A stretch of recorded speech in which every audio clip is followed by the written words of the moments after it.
નમસ્તે મિત્રો, સ્વાગત છે તમારું આપણી ચેનલ ધર્મા ડીકોડ પર।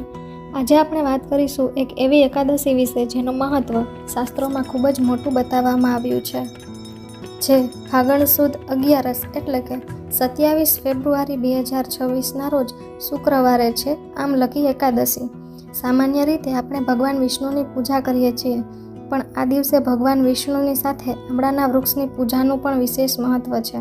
આજના વિડીયોમાં આપણે જાણીશું કે આ વ્રત ક્યારે છે, તેનું મહત્ત્વ શું છે અને તેની પૌરાણિક કથા શું છે। જો તમે પહેલીવાર આ વિડીયો જોઈ રહ્યા હો તો ચેનલને સબસ્ક્રાઈબ કરવાનું ભૂલતા નહીં। મિત્રો, ફાગણ માસની શુક્લ પક્ષની એકાદશીને આમલકી એકાદશી કહેવામાં આવે છે। આમલકી એટલે આમળા। હિન્દુ ધર્મમાં આમળાના વૃક્ષને અત્યંત પવિત્ર માનવામાં આવે છે। એવું માનવામાં આવે છે કે જ્યારે બ્રહ્માજીએ સૃષ્ટિની રચના કરી ત્યારે તેમના આંસુમાંથી આમળાનું વૃક્ષ પ્રગટ થયું હતું। આ દિવસે ભગવાન વિષ્ણુ અને આમળાના વૃક્ષની પૂજા કરવાથી 100 ગાયોના દાન જેટલું પુણ્ય મળે છે અને વ્યક્તિના સમસ્ત પાપોનો નાશ થાય છે। એક પૌરાણિક કથા મુજબ વૈદિશ નામના નગરમાં ચૈત્રરથ નામનો રાજા હતો। આખા રાજ્યમાં દરેક વ્યક્તિ એકાદશીનું વ્રત કરતી હતી।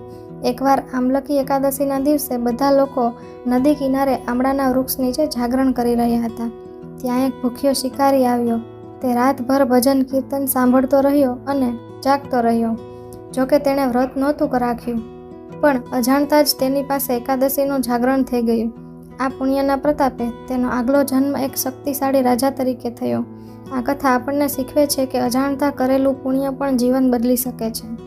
આ દિવસે સવારે વહેલા ઉઠી સ્નાન કરી ભગવાન વિષ્ણુની પૂજાનો સંકલ્પ કરો। જો શક્ય હોય તો આમળાના વૃક્ષ નીચે બેસીને પૂજા કરો અથવા ભગવાન વિષ્ણુને આમળા અર્પણ કરો। આ દિવસે ઓમ નમો ભગવતે વાસુદેવાય મંત્રનો જાપ કરવો જોઈએ। દાન પુણ્યમાં પણ આમળાનો ઉપયોગ કરવો ખૂબ જ શુભ માનવામાં આવે છે। તો મિત્રો, આ હતી આમલકી એકાદશી વિશેની સંપૂર્ણ માહિતી।